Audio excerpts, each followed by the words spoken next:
Hello, and welcome again to another episode of Battle Ready. Ready. Today, I think it's going to be a little bit of a shorter one. Yeah. Because it is hot as we're recording this in our garage. Very warm. Stupid summer. Summer won't end. But we thought we had something that we could discuss, and that is that AoS tends to have some pretty unique lingo. Yeah. Word. Is that your lingo? Word. Right. What are some examples of some AoS lingo? I feel like 3-up is, for an example, is one. Up. Yeah.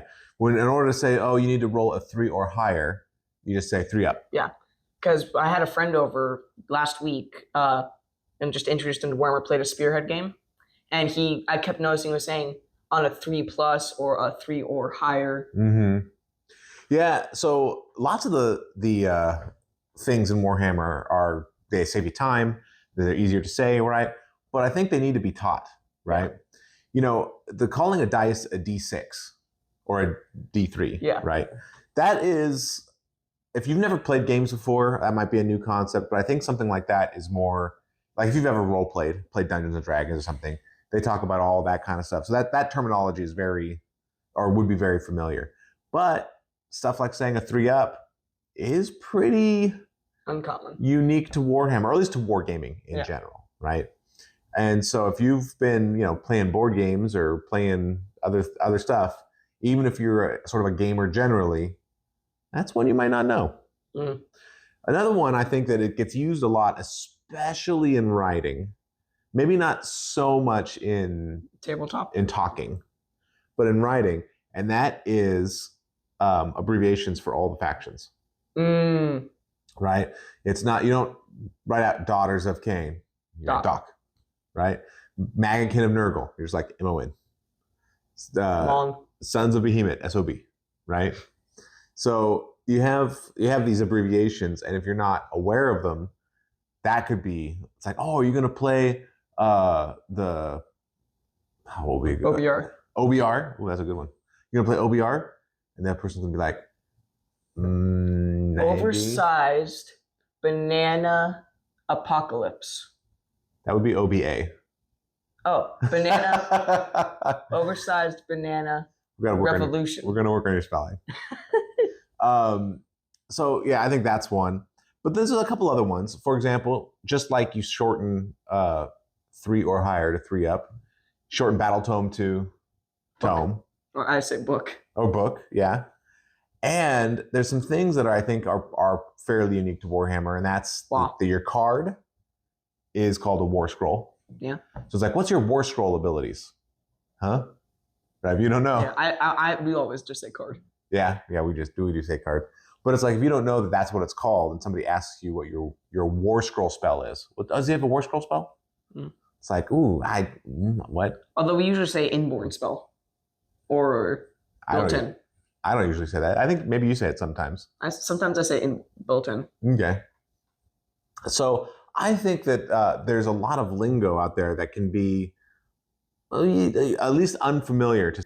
So if you're unfamiliar and you want to teach somebody that's new to the game, I think part of teaching is letting them in on that lingo. Yeah.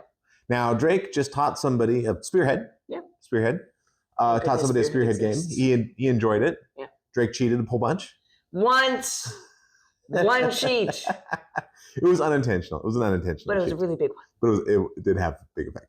But so how did you did you find yourself hampered at all by the terminology of Warhammer? Was that confusing to him? I just I would say like 3-up, he was like 3 higher. I was like, yeah, 3 higher. It was just sort of annoying to have to explain it, but other than that, it didn't super matter. Yeah, how much time did you think you spent explaining it? What percentage of time? 10% of the time? 5% of the time? 2 minutes, realistically. Just when I would say it, and I just say, oh, it means this. Okay. Did he ever have any questions where he was like, well, what do you mean by war scroll? Not really. Because I didn't say war scroll, I would say card. Okay. So it seems like you took two approaches, right? When you said a phrase that you thought might be unfamiliar, you explained it. Yeah. And then in other cases, you just used you didn't use the formal title. Yeah. You used something that's like, okay, he's going to know what this is. Yeah. Okay. So maybe it's not that big a deal. maybe we had this whole video set up to talk about a thing, and it turned out not to be a big deal at all. Neat. Yeah, I think that for now, the friend that you played with, we won't say his name, but the friend that you played with, is he a gamer in general, or is this like his first introduction into gaming? He's played board games, I would assume. He has board games at his house, so I'd assume he's played them. Okay. But And by board games, you mean like Monopoly and Risk and that kind of stuff? Okay. But this would be for sure his first, like, push plastic dudes around and kill the other guy's plastic. Sure, it's his first war game. I just wondered if he had like experience with Magic the Gathering or Dungeons and Dragons. Probably not anything with dice, other than maybe like Monopoly. Interesting. But I think that would have a lot of dice rolls. Well, I think that speaks really well for both you and him, because that means that he was able to grasp concepts pretty quickly. Yeah. And that also means that you were able to explain the game really well, right? So both of those things are really good. And also, I think it means that maybe I'm making a big deal out of nothing. You know, maybe sometimes, so there's something that happens where like, you know so much about something that when you go to teach it to somebody, you leave out the small details because they're so obvious to you. But somebody who's never done it before, like you know, doing a sport or whatever, doesn't know those little details, and so they don't do it right, or they make it a lot harder. So because you know so much, you actually end up being not a good teacher. Yeah. Right. So that's the thing that happens. So maybe this is a little bit the other way, where it's the way that Warhammer works, or the way that AoS anyway works, the system that it has is a good system. And you're able to just, you know, layer things down piece by piece in a way that's not confusing. I also think it's less than confusing than 40K. Yeah, 40K is, okay, so I've never played a big game of 40K. I've only played a few games of Combat Patrol. And yeah, it's not even, no. Combat Patrol is essentially just 40K in a box. Combat Patrol is, the thing that makes Spearhead so good is, first of all, smaller board. Yeah. But also, because it's half the size of Combat Patrol. But also, Spearhead has special rules for the terrain. It's got special cards. It's got special war scrolls. It's got, like, it's created in a way that makes the game good. Yeah. Whereas in Combat Patrol, it's like 40K small. It's like, hey, these are the ones that came in the box. Play with those guys. And I know that there are some minor modifications, but it really is minor. Whereas in Spearhead, there are significant modifications that make those forces play really, really well together for the most part. So yeah, maybe that was also helpful. I think, you know, when teaching somebody the game and you're teaching them Spearhead, that's such a good entry point. Yeah. Right? Because when you have to learn, if you had to teach them 2K as their first game, it's not impossible, right? You could do it, but yeah, especially if somebody doesn't know how long a 2K game is, right? It's like 5 hours. No, it's not 5 hours, but if they're in for like 3 hours, especially if they're asking a lot of questions or having to look things up in a book, they'll get bored. Yeah, or they're like, oh, I did not budget the amount of time. We're gonna have to stop now because I got other things we got to do, right? And so then it's like, oh, well, do you want to get back to that game? You know, you didn't get to the good part. So yeah, I think Spearhead is just such a better on ramp, easier to teach, and smaller. And I think all of that is good. And I think it also minimizes the risk that you're going to get lost in any minutia, because it's like, all right, in a recent game, I had to look up the rules for garrisoning, right? Because garrisoning is not a super popular mechanic, but it was going to come up in the game we were playing. That never comes up in Spearhead. No. Right? So you don't need to worry about it. So a lot of those rules are like, well, here's a thing, and here's how manifestations are, and when they're a unit, and when they're not. They cleared that up, which was nice. Yeah, they did. But in Spearhead, you don't have to worry about it at all. Yeah. Right? So I think that is a better way to teach, because it's going to take a lot of those edge cases off the table. Yeah. So you can just learn the core of the game. Yeah.